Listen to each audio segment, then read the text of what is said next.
On the same day, Jesus went out of the house and sat by the sea, and great multitudes were gathered together to him, so that he got into a boat and sat, and the whole multitude stood on the shore. Then he spoke many things to them in parables. Behold, a sower went out to sow. And as he sowed, some seed fell by the wayside, and the birds came and devoured them.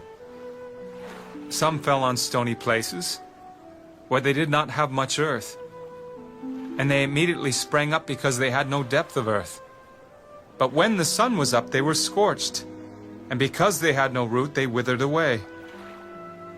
And some fell among thorns, and the thorns sprang up and choked them. But others fell on good ground, and yielded a crop, some 100-fold, some 60, some 30. He who has ears to hear, let him hear. And the disciples came and said to him, Why do you speak to them in parables? Because it has been given to you to know the mysteries of the kingdom of heaven, but to them it has not been given. For whoever has, to him more will be given, and he will have abundance. But whoever does not have, even what he has, will be taken away from him. Therefore I speak to them in parables, because seeing they do not see, and hearing they do not hear, nor do they understand. And in them the prophecy of Isaiah is fulfilled, which says, Hearing you will hear and shall not understand, and seeing you will see and not perceive.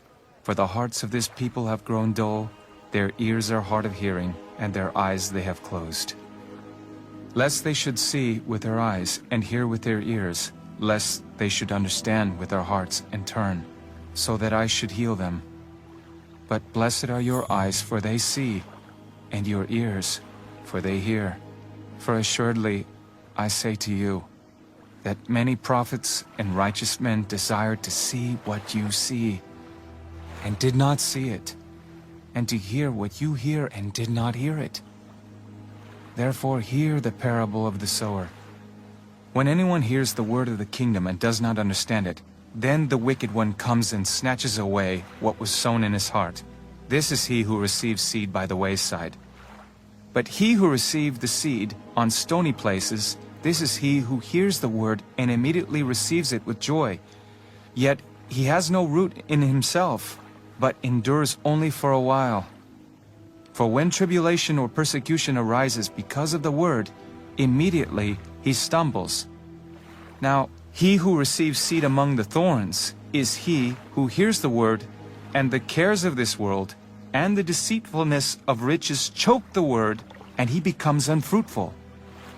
But he who receives seed on the good ground is he who hears the word and understands it, who indeed bears fruit and produces, some 100-fold, some 60, some 30.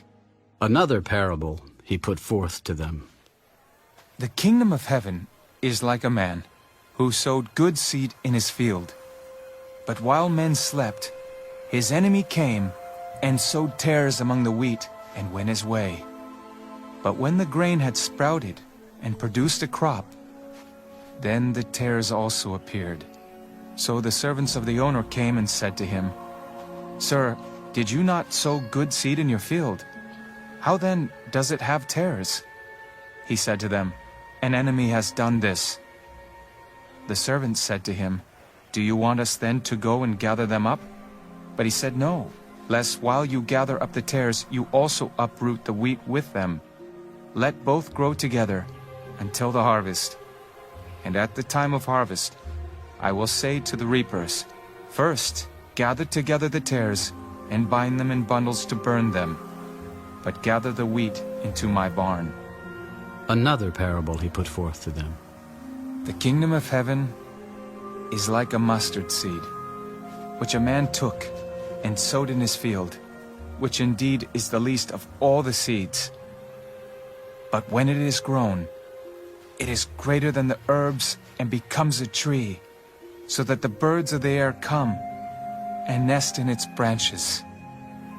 The kingdom of heaven is like leaven, which a woman took and hid in 3 measures of meal till it was all leavened. All these things Jesus spoke to the multitude in parables, and without a parable he did not speak to them, that it might be fulfilled, which was spoken by the prophet. I will open my mouth in parables.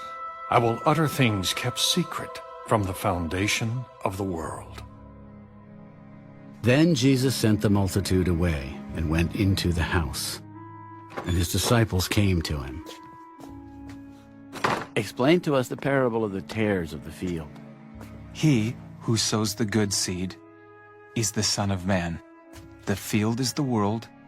The good seeds are the sons of the kingdom, but the tares are the sons of the wicked one.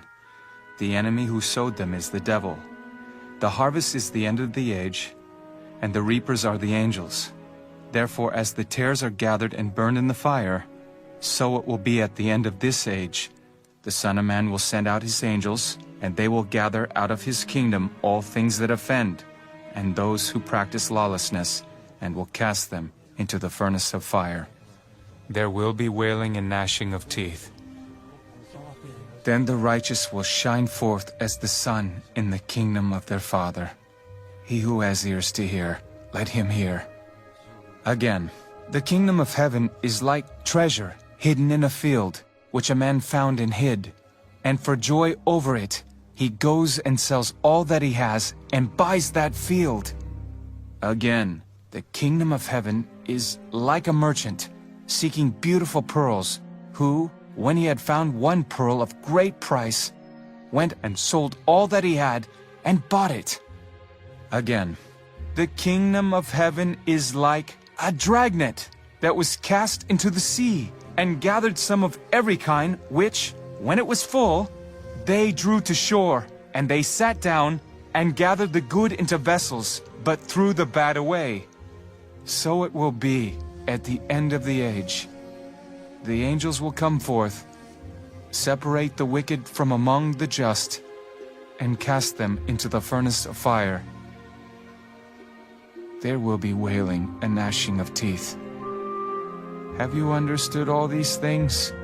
Yes, Lord. Therefore, every scribe instructed concerning the kingdom of heaven is like a householder who brings out of his treasure things new and old. Now it came to pass, when Jesus had finished these parables, that he departed from there.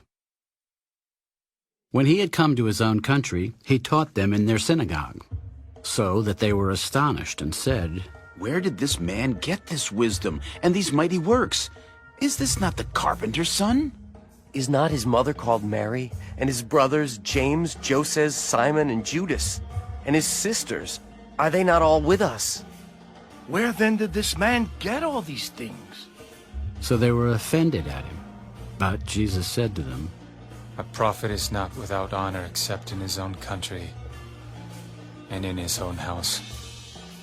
Now he did not do many mighty works there, because of their unbelief.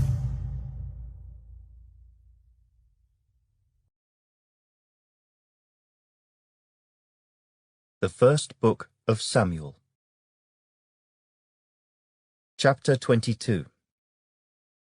David therefore departed from there, and escaped to the cave of Adullam. So when his brothers and all his father's house heard it, they went down there to him. And everyone who was in distress, everyone who was in debt, and everyone who was discontented gathered to him. So he became captain over them, and there were about 400 men with him. Then David went from there to Mizpah of Moab, and he said to the king of Moab, Please let my father and my mother come here with you, till I know what God will do for me. So he brought them before the king of Moab, and they dwelt with him all the time that David was in the stronghold. Now the prophet Gad said to David, Do not stay in the stronghold. Depart, and go to the land of Judah. So David departed, and went into the forest of Hereth. When Saul heard that David and the men who were with him had been discovered. Now Saul was staying in Gibeah under a tamarisk tree in Ramah, with his spear in his hand and all his servants standing about him. Then Saul said to his servants who stood about him, "Hear now, you Benjamites, will the son of Jesse give every one of you fields and vineyards, and make you all captains of thousands and captains of hundreds? All of you have conspired against me, and there is no one who reveals to me that my son has made a covenant with the son of Jesse. And there is not one of you who is sorry for me, or reveals to me that my son has stirred up my servant against me, to lie in wait, as it is this day." Then answered Doeg the Edomite, who was set over the servants of Saul, and said, "I saw the son of Jesse going to Nob, to Ahimelech the son of Ahitub, and he inquired of the Lord for him, gave him provisions, and gave him the sword of Goliath the Philistine. So the king sent to call Ahimelech the priest, the son of Ahitub, and all his father's house, the priests who were in Nob. And they all came to the king. And Saul said, "Hear now, son of Ahitub." He answered, "Here I am, my lord." Then Saul said to him, "Why have you conspired against me, you and the son of Jesse, in that you have given him bread and a sword, and have inquired of God for him, that he should rise against me, to lie in wait, as it is this day?" So Ahimelech answered the king and said, "And who among all your servants is as faithful as David, who is the king's son-in-law, who goes at your bidding, and is honorable in your house? Did I then begin to inquire of God for him? Far be it from me. Let not the king impute anything to his servant, or to any in the house of my father. For your servant knew nothing of all this, little or much." And the king said, "You shall surely die, Ahimelech, you and all your father's house." Then the king said to the guards who stood about him, "Turn and kill the priests of the Lord, because their hand also is with David, and because they knew when he fled and did not tell it to me." But the servants of the king would not lift their hands to strike the priests of the Lord. And the king said to Doeg, "You turn and kill the priests." So Doeg the Edomite turned and struck the priests, and killed on that day 85 men who wore a linen ephod. Also Nob, the city of the priests, he struck with the edge of the sword, both men and women, children and nursing infants, oxen and donkeys and sheep, with the edge of the sword. Now one of the sons of Ahimelech the son of Ahitub, named Abiathar, escaped and fled after David. And Abiathar told David that Saul had killed the Lord's priests. So David said to Abiathar, "I knew that day, when Doeg the Edomite was there, that he would surely tell Saul. I have caused the death of all the persons of your father's house. Stay with me, do not fear, for he who seeks my life seeks your life, but with me you shall be safe." Psalm 52, to the chief musician. A contemplation of David when Doeg the Edomite went and told Saul, and said to him, "David has gone to the house of Ahimelech." Why do you boast in evil, O mighty man? The goodness of God endures continually. Your tongue devises destruction like a sharp razor, working deceitfully. You love evil more than good, lying rather than speaking righteousness. You love all devouring words, you deceitful tongue. God shall likewise destroy you forever. He shall take you away and pluck you out of your dwelling place and uproot you from the land of the living. The righteous also shall see and fear, and shall laugh at him, saying, "Here is the man who did not make God his strength, but trusted in the abundance of his riches and strengthened himself in his wickedness." But I am like a green olive tree in the house of God. I trust in the mercy of God forever and ever. I will praise you forever because you have done it. And in the presence of your saints, I will wait on your name, for it is good.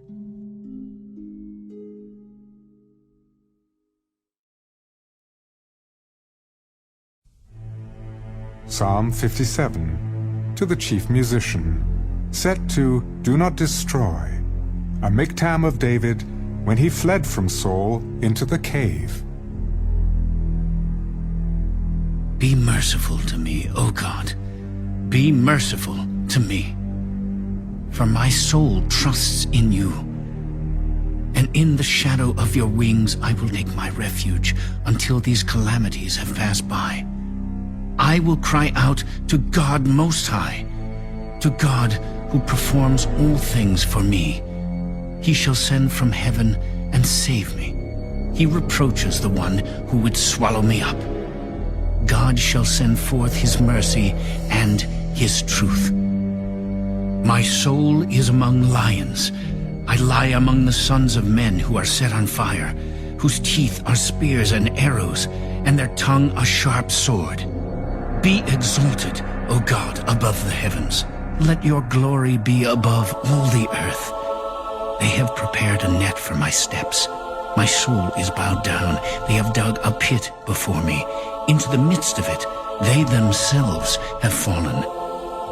My heart is steadfast, O God. My heart is steadfast. I will sing and give praise.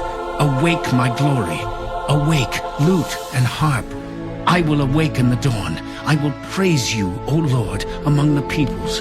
I will sing to you among the nations. For your mercy reaches unto the heavens, and your truth unto the clouds. Be exalted, O God, above the heavens. Let your glory be above all the earth.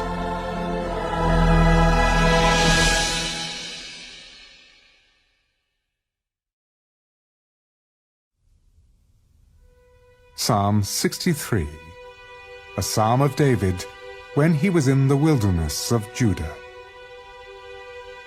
O God, you are my God. Early will I seek you. My soul thirsts for you. My flesh longs for you in a dry and thirsty land where there is no water. So I have looked for you in the sanctuary to see your power and your glory. Because your loving kindness is better than life, my lips shall praise you. Thus I will bless you while I live. I will lift up my hands in your name. My soul shall be satisfied as with marrow and fatness, and my mouth shall praise you with joyful lips. When I remember you on my bed, I meditate on you in the night watches. Because you have been my help, therefore in the shadow of your wings I will rejoice. My soul follows close behind you. Your right hand upholds me. But those who seek my life, to destroy it, shall go into the lower parts of the earth. They shall fall by the sword. They shall be a portion for jackals. But the king shall rejoice in God. Everyone who swears by him shall glory. But the mouth of those who speak lies shall be stopped.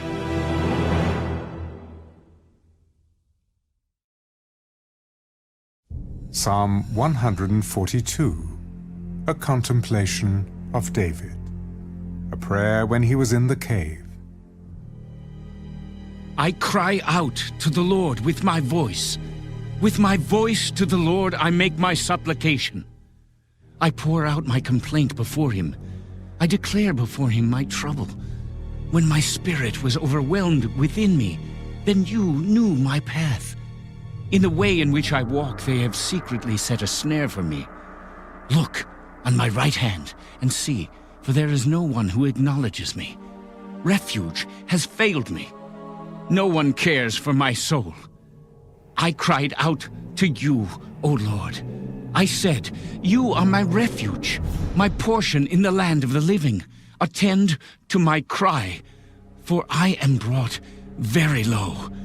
Deliver me from my persecutors, for they are stronger than I. Bring my soul out of prison, that I may praise your name. The righteous shall surround me, for you shall deal bountifully with me."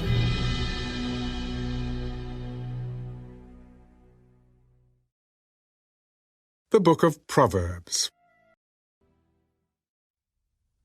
My son, pay attention to my wisdom. Lend your ear to my understanding, that you may preserve discretion, and your lips may keep knowledge. For the lips of an immoral woman drip honey, and her mouth is smoother than oil. But in the end she is bitter as wormwood, sharp as a two-edged sword. Her feet go down to death, her steps lay hold of hell, lest you ponder her path of life. Her ways are unstable, you do not know them. Therefore, hear me now, my children, and do not depart from the words of my mouth. Remove your way far from her, and do not go near the door of her house, lest you give your honor to others, and your years to the cruel one. Lest aliens be filled with your wealth, and your labors go to the house of a foreigner, and you mourn at last, when your flesh and your body are consumed, and say, "How I have hated instruction, and my heart despised correction. I have not obeyed the voice of my teachers, nor inclined my ear to those who instructed me. I was on the verge of total ruin in the midst of the assembly and congregation. Drink water from your own cistern, and running water from your own well. Should your fountains be dispersed abroad, streams of water in the streets, let them be only your own, and not for strangers with you. Let your fountain be blessed, and rejoice with the wife of your youth, as a loving deer and a graceful doe. Let her breast satisfy you at all times, and always be enraptured with her love. For why should you, my son, be enraptured by an immoral woman, and be embraced in the arms of a seductress? For the ways of man are before the eyes of the Lord, and he ponders all his paths. His own iniquities entrap the wicked man, and he is caught in the cords of his sin. He shall die for lack of instruction, and in the greatness of his folly he shall go astray.